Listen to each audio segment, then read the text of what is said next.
Hello guys, good morning. Everything નાઈ ધોન થઈ ગયા છે. આ ટેકણી અત્યારે આપણે જવાનું છે કોલેજની અંદર એસાઇનમેન્ટ જમા કરવા. ત્યાંથી પોતે આપણે મિત્રના ઘરે પણ આપણો મિત્ર કરી રહ્યો છે અહીંયા આગળ એસાઇનમેન્ટ ભેગી, કારણ કે સર એટલી બધી એસાઇનમેન્ટ આપે છે. ત્યાંથી નીકળી ગયા છીએ આપણે એસાઇનમેન્ટ લઈને કોલેજ તરફ. તો ફાઇનલી આવી ગયા છે કોલેજની અંદર, કરાવી નાખી છે અહીંયા આગળ એસાઇનમેન્ટ જમા.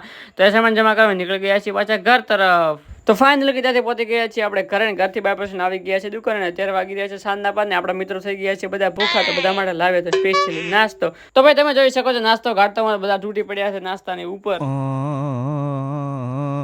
તો ગઈસ અત્યારે આવી ગયા છે વાતાવરણની અંદર પલ્લો તમે જોઈ શકો છો. અચાનક તો મોસમ થઈ ગયો છે ખૂબ જ ખરાબ. જો તમે ફૂલો પવન ફૂંકાવા લાગ્યો છે અને આકાશમાં કાગળિયા ઉડવા મળ્યું છે. તો ત્યાંથી આપણે પહોંચી ગયા છે કચ્છી દાબેલી લેવા. ફાઇનલી વાંથી કરાવી પેક. તો દાબેલી બીજી પેક કરીને આવી ગયા છે ઘરે. આપણા નસીબ એટલા સારા હતા કે ઘરે પહોંચ્યા પછી વરસાદ તમે જોઈ શકો છો. ઘરે પહોંચતા ચાલુ થઈ ગયો છે ફૂલ વરસાદ.